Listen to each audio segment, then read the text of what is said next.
आइए देखते हैं भारत के इनोवेशन की हजारों साल लंबी कहानी, पुराने खंभों से आज के रॉकेट तक। तो ये सफर शुरू होता है हजारों साल पहले, जब मेटल और कंस्ट्रक्शन में महारत हासिल की गई थी। शुरुआत करते हैं सिंधु घाटी सभ्यता से, जहां कमाल की टेक्नोलॉजी के सबूत मिले हैं।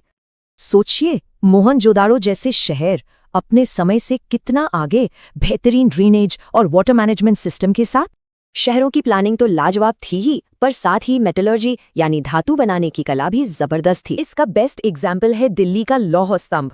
देखिए, 1600 साल से भी ज्यादा पुराना है ये। और कमाल की बात यह है कि ये 99.7% शुद्ध लोहे से बना है। उस जमाने में ये कैसे किया होगा? और सबसे बड़ी मिस्ट्री, इसमें आज तक जंग ही नहीं लगा है। वैज्ञानिक भी इस पहेली को सुलझा रहे हैं।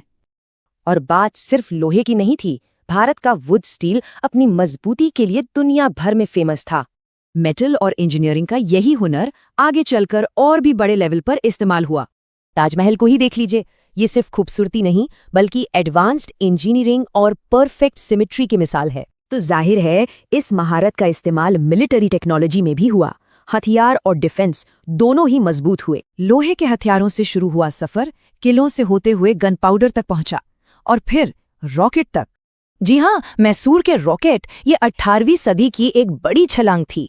इन्हें पहली रॉकेट आर्टिलरी भी माना जाता है। अब कहानी आगे बढ़ती है स्पेस की तरफ, पर उससे पहले पूरे देश को कनेक्ट करना जरूरी था। और ये काम किया रेलवे ने। इसने ट्रांसपोर्टेशन में क्रांति ला दी और टेक्निकल नॉलेज को भी दूर दूर तक पहुंचाया। आज़ादी के बाद भारत ने साइंस पर खास फोकस किया, और अगला बड़ा लक्ष्य था स्पेस। और इसरो ने इसे सच कर दिखाया। आर्यभट्ट से मंगलयान तक भारत स्पेस एक्सप्लोरेशन में एक बड़ा नाम बन गया। तो ये आज की कामयाबी अचानक नहीं है, ये इनोवेशन की एक ऐसी चेन है जो कभी टूटी ही नहीं। ये नॉलेज, साइंस और इंसान की जिज्ञासा का सफर है, जो हजारों सालों से लगातार आगे बढ़ता रहा है। तो सवाल ये है कि आज के कौन से इनोवेशन भविष्य में ऐसे ही बड़े बदलावों की वजह बनेंगे?